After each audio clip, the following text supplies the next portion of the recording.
En proposta del Departament de Filologia, els alumnes de quart del Sant Miquel hem realitzat un projecte sobre Dante Alighieri i el seu llibre més conegut, La Divina Comèdia. Per introduir el tema, vam veure un bit de literatura fet per la Laura Borràs, en el qual explica què és un clàssic. Un clàssic és un llibre, com el seu nom indica, de primera classe. És tremendament modern precisament perquè conté alguna cosa que continua interpel·lant-nos avui. També vam sentir un àudio realitzat per Sandro Macarrone, un professor de ciències que, tot i no haver estudiat filologia, coneix perfectament la Divina Comèdia i ens explicava la importància que té el clàssic a Itàlia, i concretament en el sistema educatiu italià. Nel mezzo del cammin di nostra vita mi ritrovai per una selva oscura che la diritta via era smarrita. No crec que hi hagi cap persona que hagi estudiat en el sistema educatiu italià que no reconegui de seguida aquests versos. Com sabeu, són els versos introductoris de l'Infern i, de fet, a tota la Divina Comèdia.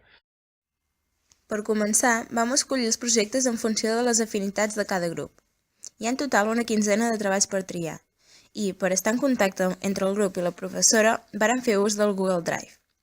En el nostre cas, vàrem optar per la realització d'un videoreportatge.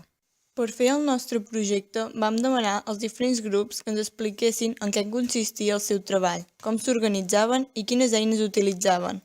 Un cop vàrem tenir aquesta informació, la vam recopilar i vam fer una comparació entre tots aquests. Al fer-ho, ens vam poder adonar de la gran varietat de projectes que poden sorgir d'una mateixa temàtica. Per exemple, ús d'internet, com blogs i actualització de Twitter, recerca d'informació dels diferents inferns, programació, com per exemple videojocs i videoanimació, i dibuixos. Fins i tot podem veure que en aquest últim bloc hi ha moltes branques diferents com per exemple còmics, murals que il·lustren els cercles de l'infern i dibuixos que acompanyen una adaptació del llibre.